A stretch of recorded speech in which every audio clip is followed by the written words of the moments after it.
The second part of your annotated bibliography and research question project will be to write a research question. This section is much shorter than the annotated bibliography section, which is why we set that part up first. And literally all you need to turn in on this assignment is a one-sentence research question. That's the place I expect you to be when you turn this assignment in next week.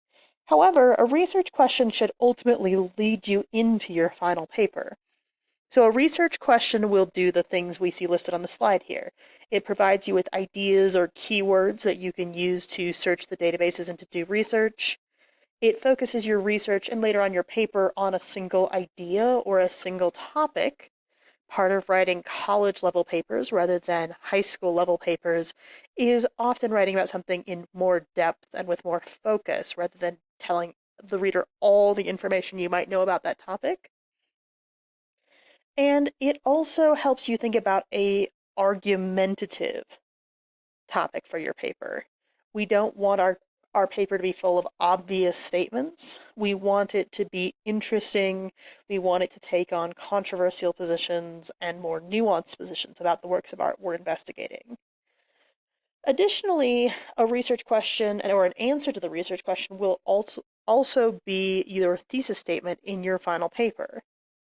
So ultimately, hopefully you've talked about thesis statements in other classes like your English class, but even in classes outside of English, having a strong thesis statement that guides your paper and really identifies the main point helps give you a strong paper.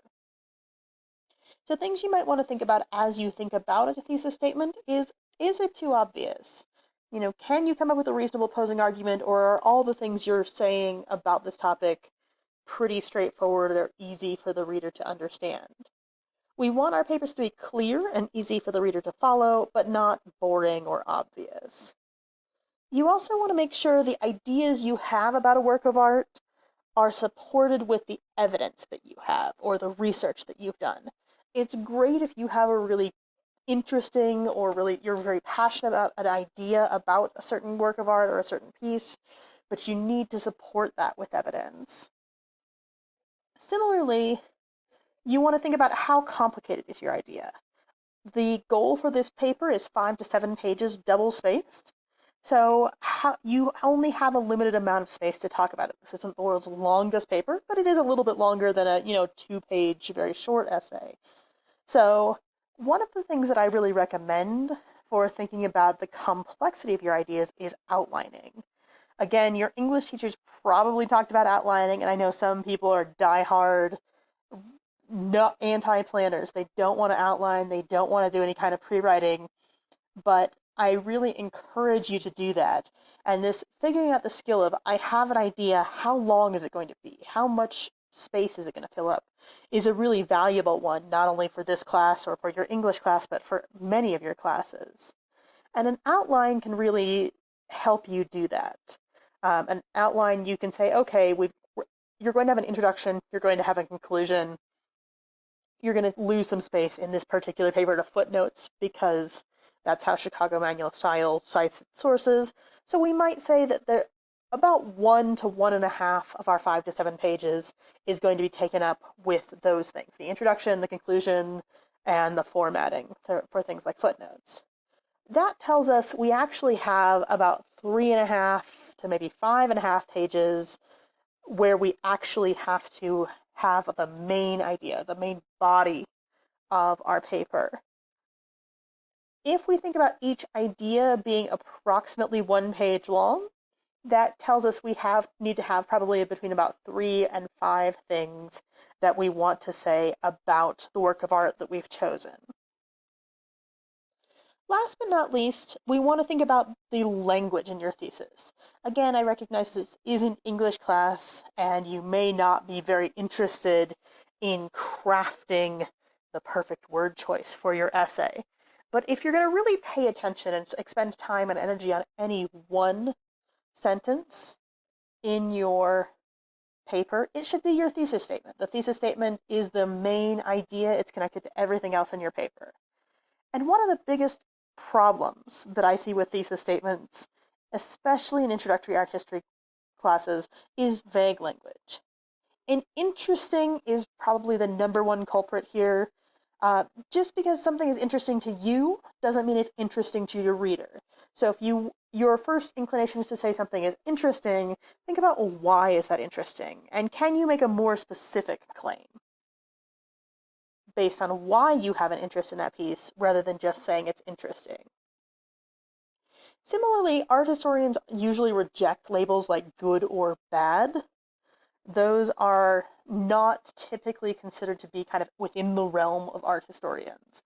Art historians are trying to understand the past through art and trying to get insight into people's lives, into how they lived. We're not particularly interested in if the art is good or bad by our modern standards. That's the job of an art critic, which is a separate field. You also want to watch out for words like noteworthy. Noteworthy is a kind of slightly more highbrow, it's a $5 version of a word like interesting. So again, if you find yourself using words like that, see if you can be more specific. To whom is it noteworthy? Why is it noteworthy? And make that more specific claim. As we think about writing a research question specifically for this assignment, again, this is due next Saturday, which is April 25th, we can really think about three types of questions that we might ask.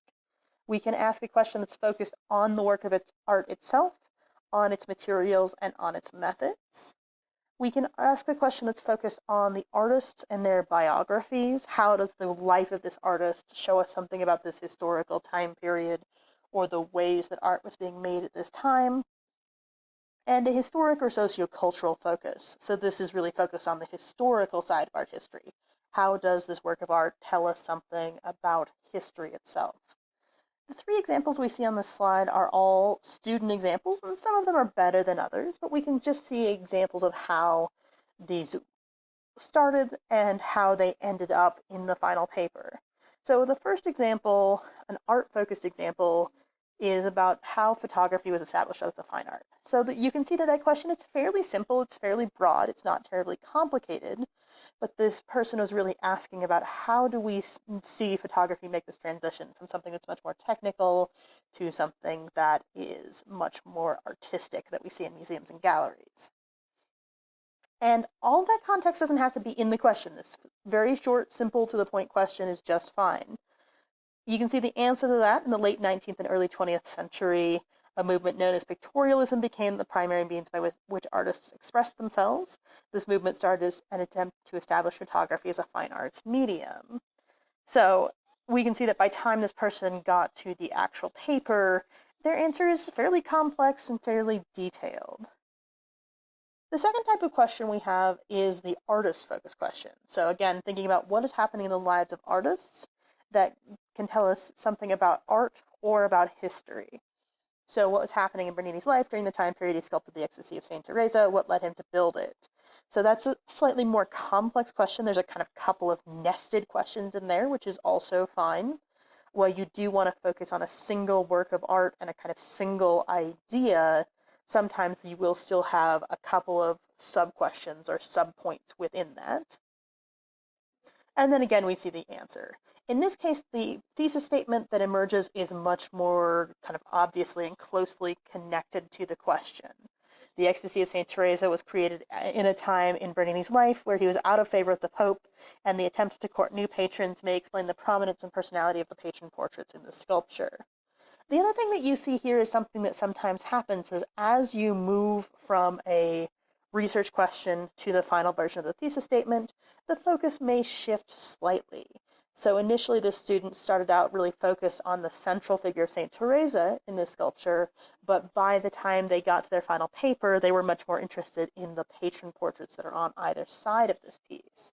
So it is okay if from the time you turn in this assignment until your final paper, your focus shifts slightly.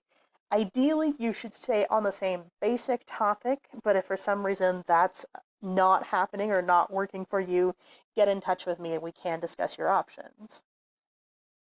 Our last question is this kind of historic or sociocultural focus.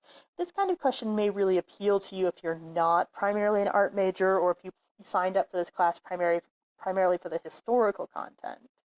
So how does the biblical understanding of Sumerians coordinate with our current understanding from archaeology? So the student was really interested in kind of this older narrative about the past that we see in the Bible, and then a more modern scientific narrative that we get from archaeology and from studying this period with more modern and scientific tools. Um, of these three thesis statements, this is probably the weakest thesis statement. There's some things that we can critique about the thesis statement itself, but we can see that, again, the student was able to answer this question and is going to compare and contrast these biblical sources with more modern archaeological sources.